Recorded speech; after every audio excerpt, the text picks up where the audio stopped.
So we've touched on fatigue a little bit, but I want to dive deeper into more experienced gym goers in contrast to those who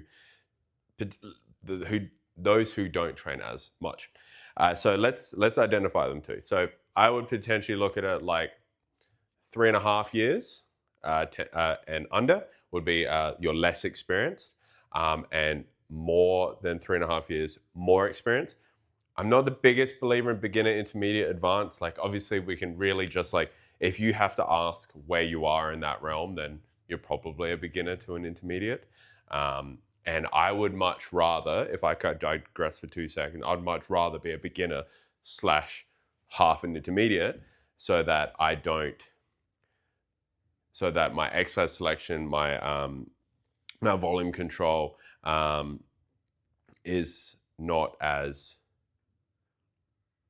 structured and specific as required.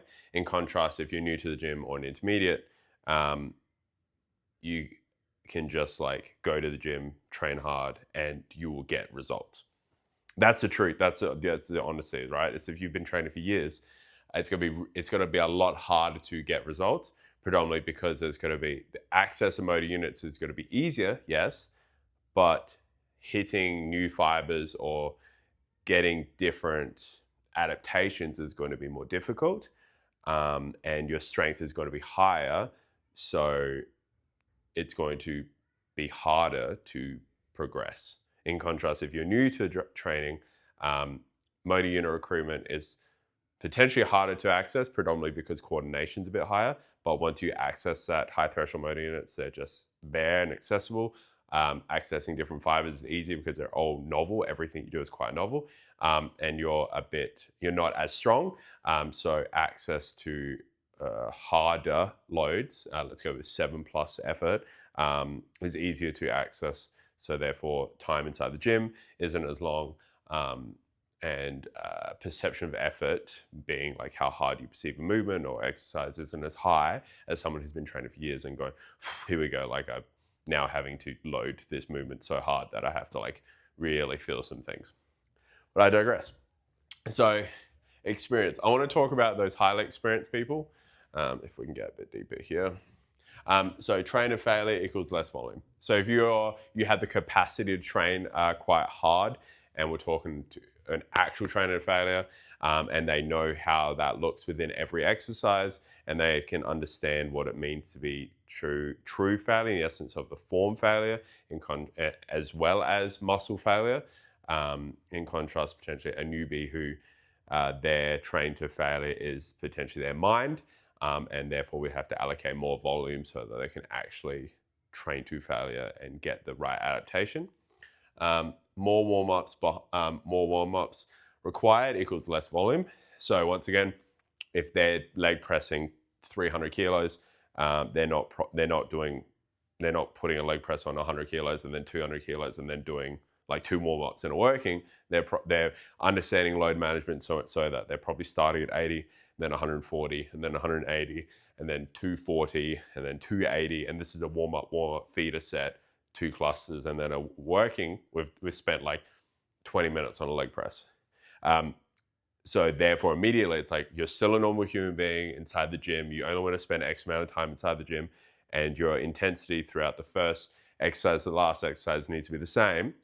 So then volume needs to be lowered because the intensity of every session and every exercise is quite high. And then movement specificity is up due to higher coordination. So they know what works for them or what doesn't work for them. So movement specificity is just like, hey, I'm going to do this exercise because I'm really strong at this exercise. I've got a high coordination in this exercise. There is like ups and downs to that concept, in which lack of movement options means that they get really strong at certain exercises, but then really weak in others. But they've been in the game long enough that this is how they show up. And with that, their focus is strength, because strength facilitates like a novel stimulus, which then intramuscular adaptations are easier to access because they're trained to failure on the muscle, in contrast to the form. So less exercise, but more time inside the gym, but way more fatigue. once again, the first exercise to the last exercise needs the same amount of intensity. So I'm going to talk about newer trainees. All right, so let's talk about less experience. So we're talking, once again, it's 3 years and under. Form failure equals more sets for muscle failure. So the nuances of that is inevitably all movement or all true failure is form failure. Inevitably, you can't really train a muscle to failure. To a point, inevitably all muscles are synergistically involved. No matter what movement you're doing, another muscle can be involved, and the nervous system can then recruit that muscle to provide better leverage to get you out of position. But once again, if you're like thinking about a squat or a leg press, like that can become more hip dominant, that can become more quad dominant. But that's relevant towards the exercise selection. So if we give someone who's never trained before, or someone who has been training less than 3.5 years, that's a big difference, but it's a difference in itself. If we give them a leg press, and they learning how to train hard, then that perception of effort is going to be a bit higher, and they may fail because they don't feel they can do it. In contrast to those who've been training for years, have evidence to suggest that they can do it, and they will train to failure on that muscle. So then, as a coach, my job is to then accrue a bit more volume so that to show that client that they have evidence to suggest they are strong. And so then, with that, I would then give them more sets so that they can train to failure on the muscle or the form, in contrast to their mind. And it's the same thing when we look at, and I will be talking about that in a moment, is that there's certain movements like a squat where that perception of effort is quite high. So like, oh my God, this is a heavy and hard movement. How am I going to progress in this? Or not even how am I going to progress in this, how am I going to do this movement? And so the reps are going to be a little bit higher so that they're not perceiving the movement as more difficult, and therefore the volume needs to go higher because I need to accrue enough adaptation through their muscle, in contrast to their mind failing. And then we got coordination issues equals more reps rather than less sets. More reps rather than less sets and less reps. So what that pretty much means is, if once again, it's the same concept of exercise selection being important, and then that exercise selection being important in volume allocation.